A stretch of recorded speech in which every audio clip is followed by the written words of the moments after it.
আমার কমপক্ষে 2-4 ঘন্টা সময় লাগতো, কথা বলার সুযোগ নাই। হয়ে গেলেন একটা হিন্দু মানুষ জামায়াতে ইসলামী সম্মেলনে কথা বলার জন্য উপস্থিত হয়েছে। আজকে ঢাকা থেকে আগত বাংলাদেশ জামায়াতে ইসলামী আমির ডাক্তার ফজলুর রহমান সহ ঢাকা থেকে কেন্দ্রীয় নেতৃবৃন্দ জামায়াতে ইসলামী তৎসঙ্গে আজকে যারা ঠাকুরবে এই জনসভায় উপস্থিত হয়েছেন বিভিন্ন জেলা থেকে জামায়াতে ইসলামী ছাত্র শিবিরের নেতাকর্মী সহ আমার জামায়াতে ইসলামীর পক্ষ থেকে সবাইকে আদাব নমস্কার শুভেচ্ছা ভালোবাসা সহানুভূতি জানিয়ে অভিনন্দন জানিয়ে আমার কিছু কথা আমি বলবো। আজকে আমি এখানে জামায়াতে ইসলামী সম্মেলনে উপস্থিত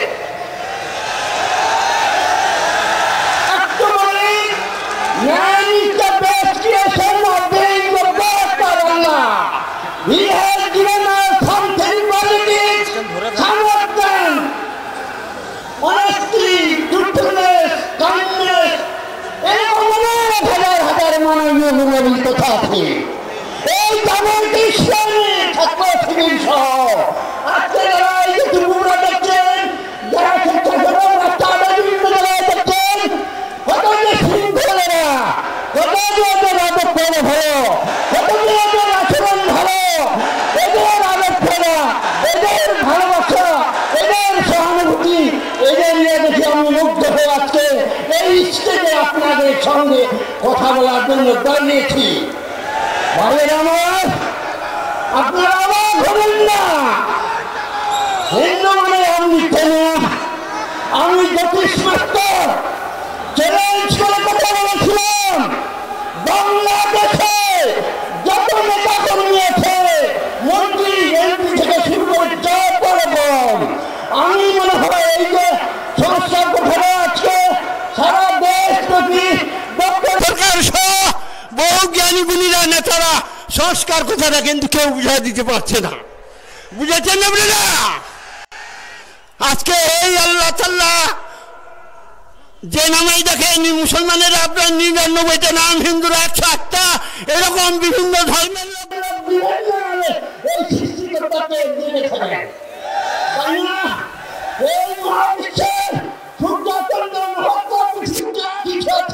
মানুষের প্রাণীর মধ্যে যে কোনো সৃষ্টি রয়েছেন, ওই সৃষ্টিকর্তাকে আমি পাওয়ার জন্য, আমরা পাওয়ার জন্য, তার সান্নিধ্য লাভের জন্য আমাদের ধর্মীয় জায়গা থেকে যাহা কিছু করার আমাদের করতে হবে।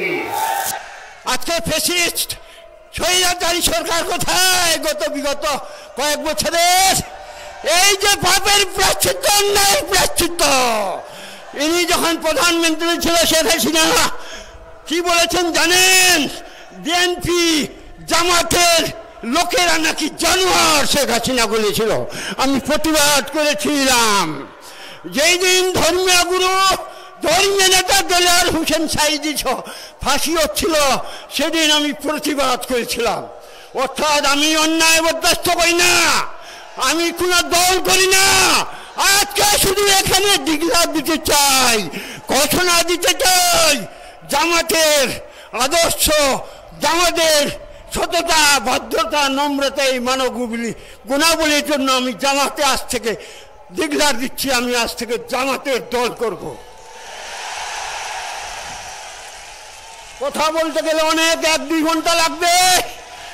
এই ডক্টর শফিকুর রহমান সহ উনার নেতা কর্মীদের নিয়ে হিন্দুদের বাড়িতে এই যে 5ই আগস্টে গেল গণ আন্দোলন, ছাত্র আন্দোলন, উনি বেড়াইছে, আমি দেখেছি। গত দুর্গাপূজায় এই যে আমার মিজানুর সাহেব আসছে, দুর্গাপূজাগুলোতে উনি বেড়াইছে, আমি অন্য কোনো দলের লোককে দেখিনি। যাই হোক, কথা বললে আমার বহু লাগবে, বহু সময় লাগবে। অনেক বক্তা আছেন, তারা কথা বলবেন। আমি শুধু সংস্কার কথাটা বুঝাতে চাচ্ছি, যদি কেউ পড়ে বাংলাদেশে, কেউ বাংলাদেশে পৃথিবী যতদিন সৃষ্টি হয়েছে প্রায় 10 লক্ষ 15 লক্ষ বছর আগে, সেদিন থেকে শুরু করে চলছে সংস্কার। মৃত্যুর আগ পর্যন্ত পৃথিবী যতদিন আছে সংস্কার চলবে। বুঝতে পারছেন? আজকে জেনে রাখেন, আমরা এই জামাতকে সরকার গঠনের জন্য চেষ্টা করব। তারা কোনোদিন দুর্নীতি করেনি, ঘুষ খায় না, অন্যায় করে না, অবিচার করে না, অত্যাচার করে না। হিন্দুদের তো দূরে থাক, খারাপতি করে নাই। শেষ করছি। সবাইকে ধন্যবাদ। খোদা হাফেজ। সিনাসিস, ভালোবাসা, প্রণাম, শ্রদ্ধা, নমস্কার, আদাব জানিয়ে আমার কথা এখানে শেষ করছি।